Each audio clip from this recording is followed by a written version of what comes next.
vanki, postaja si isti Stanko.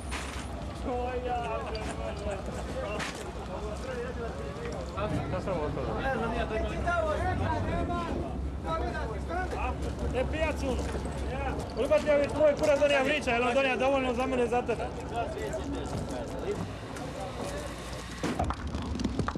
Nek imaju pešeje. Ne vidim dobro.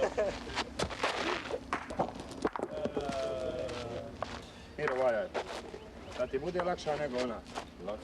Je, lakša puta. Da se upamti kako ona je. Ona kruju, valjaj, kažem lakša. This is a game that been played in Europe in that border country way back in 7th century. I read the history. Yes, right. So we really played that in Yugoslavia mostly every day. People play that. Oh yeah, my heart still beats for the country over there.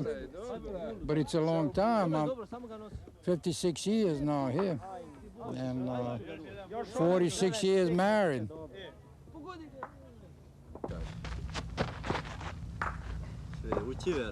Bravo, bravo, bravo! Good, a lot of Slavonians in the oyster business down here? Mostly Slavonia, biggest majority, I believe. Every now and then there's a lot of Americans get in, but they don't stay long. It's hard work. Who made some points? Znaš ko? Who? Meti tamo How 7 much? opet. 7. Oh, come on. Yeah. Huh? 7, yeah. They made 7? Oh. A ja sam nakon bez veze kad bi go... The judge had an excellent relationship with the Slavonians. There are very few Slavonian people who didn't like the judge. He left them alone a lot. They would fight back if they were abused. He knew that character in me. He never would abuse. I don't know of any Slavonian that he's abused. The Slavonians, all they wanted to do was let alone.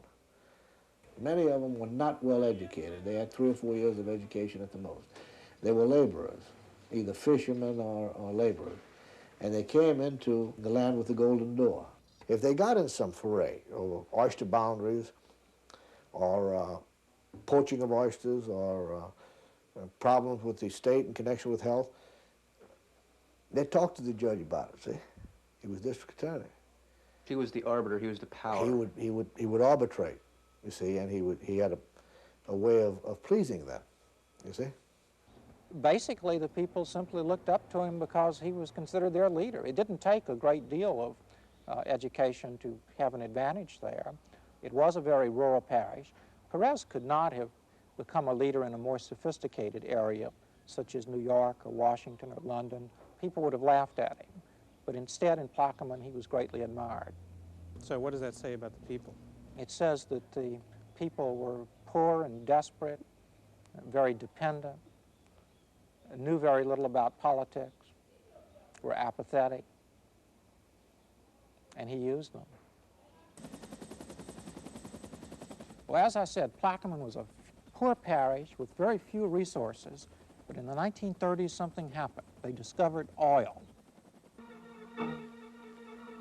Beneath the homes of these animals in the marsh lies the black gold of the Golden Parish.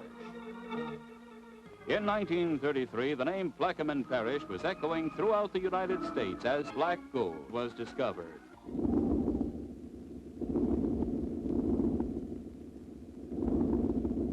Now, not many people knew that there was oil beneath all that marsh, but Leander Perez knew, and he took advantage of it.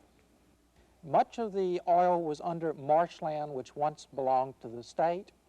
It was now controlled by parish levy boards, to whom Leander Perez was legal advisor. He was legal advisor to the police jury, which also dealt with the lands. He was also attorney for the people who leased the lands. In other words, he was playing both sides of the street. He made himself a millionaire in the process. There were millions and millions of dollars of oil beneath Plaquemine Parish.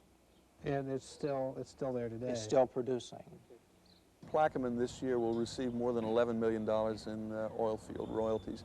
which is equivalent to the entire operating budget of St. Bernard Parish, which is right adjacent and more than twice as large. Now, I've looked at the budget, and you have, and there's a number by every name, and there's an accounting for every penny. But it boggles the mind to think that Plaquemine Parish has existed for all these many years with that much money. The idea always has been in Louisiana populist politics, you give everybody something, you give them something that they need. The parish sheriff's department will give you all sorts of part-time commissions, and there are all kinds of little jobs that people can do, and the parish government has a hefty payroll. And that, a la Henry Ford, they're in the system. How do they knock it down when they're part of it? Tell me about your job as the alligator nuisance. What's that called again? Nuisance alligator control agent. That's just in case somebody has an alligator that's bothering them in their carport or in their yard, maybe eating their chickens or ducks. I'm supposed to go and remove it off the premises. That happens a lot? Quite a few times a year.